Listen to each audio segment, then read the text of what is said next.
Hello class, this is Miss Wilson. I'm going to show you how to paint a gradient. First thing you'll need to do is collect your paint. Choose 2 colors, and then I'm also going to work with white. For your form, when you get to that at the end of the practice, you'll also want to add black to darken the color because we're going to use our full value scale.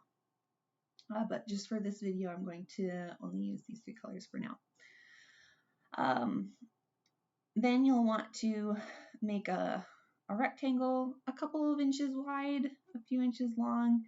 This will be the first place that we start to try making a gradient, and then a random shape, and this one will be for trying to paint a gradient while staying in the lines. But let's start with this one first. Our first, let's make a gradient. So the thing about a gradient is that it changes from one color to another, so that's why you need the 2 colors. I'm prepping my brush right now and dampening it.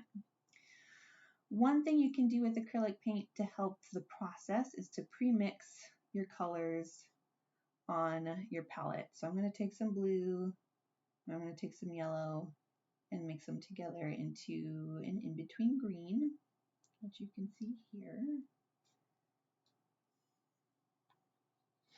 And I'm also using a flat brush. You can use any brush that you would like. Flat brushes, I feel, just tend to go a little bit faster for bigger gradients, so that's why I wanted that. Remember to rinse your brush in between.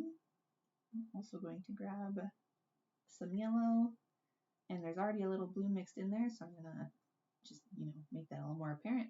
Add a little bit more green, and then call that good.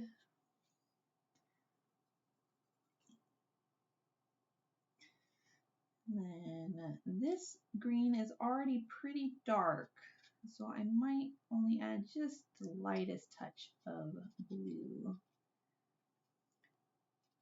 to get that going.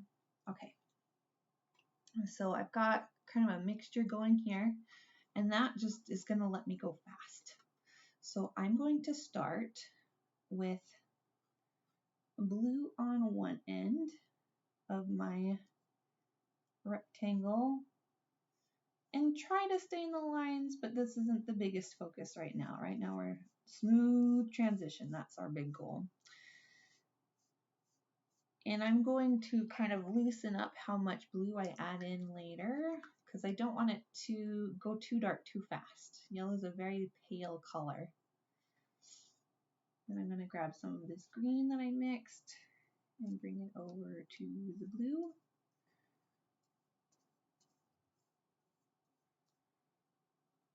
And I'm rinsing my brush. Every time my brush goes off screen, I'm rinsing it. Also remember to get rid of the excess water because otherwise it's going to be very, very watery.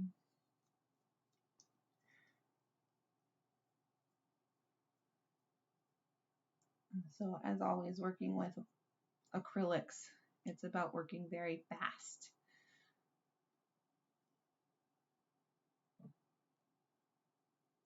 Okay, let's grab some of this lighter green.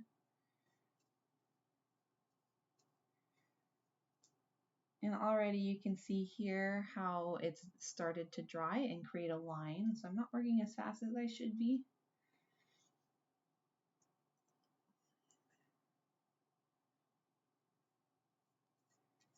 And then with a very clean brush, I'm grabbing yellow at the other end and brushing it back towards the center.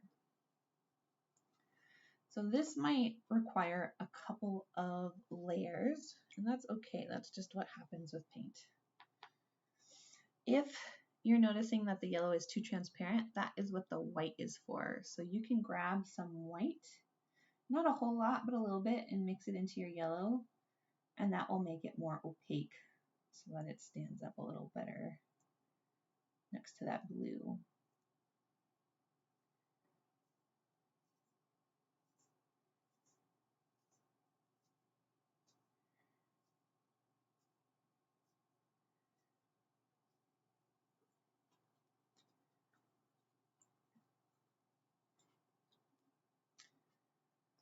And my paint's very wet right now, so I might hold off for a minute and let it dry just a little bit. But something you can also do is just take a clean brush that's slightly damp and then use that to blend the colors together a little more smoothly.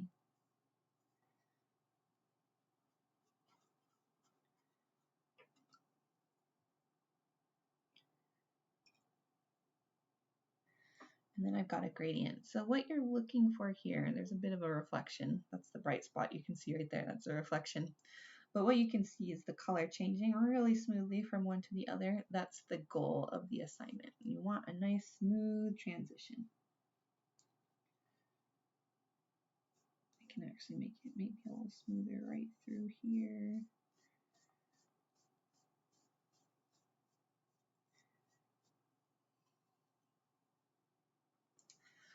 Now, you can see a little bit messy, a little bit sloppy.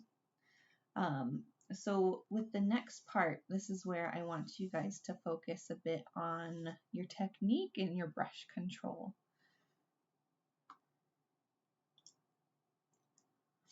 So something you can do is that will help is starting with the lighter color first, actually.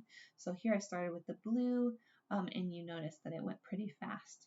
So the next one, I can start with the yellow and using the same technique that we learned in the unit 1, just brush along the edges.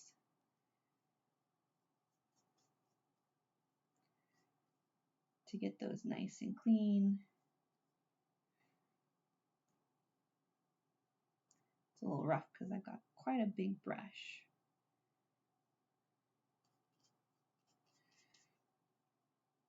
And then going towards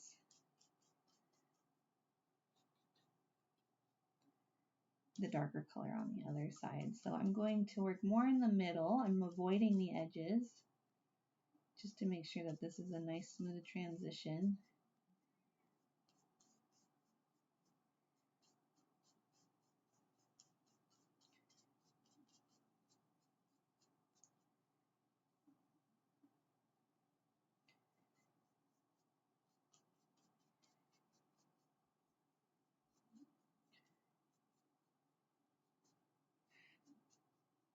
And kind of experiment. See what sort of brush strokes it takes to make something transition. Do you want some brush strokes to show, or do you want it to be super smooth? Painting has a lot of variety in how people approach it. So now I'm going with my opposite color and using the same technique just on the other half of the shape. Try and be very careful to stay in the lines as much as I can.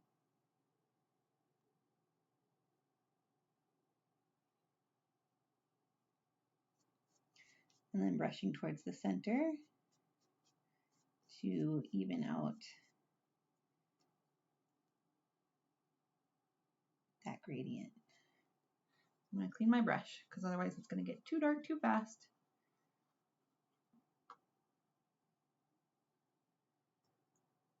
And then with the clean brush, kind of clean up that gradient in the center. Again, cleaning my brush as much as needed to make sure it doesn't go too fast. And there we go. We've got a nice clean, well, mostly clean edge. So what I can do here is grab a different brush. This one wouldn't work so well, but I don't have another accessible, so I'm just going to keep using this one. Grab some white paint. Ideally, wait until this is all dry first. So I'm going a little fast for the sake of the demonstration, but wait for this to dry, and then you can take the white paint around the edges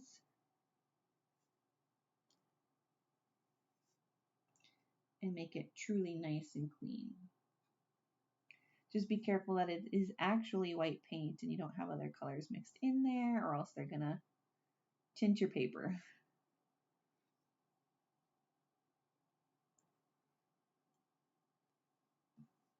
There you go. So that is how to work with a gradient.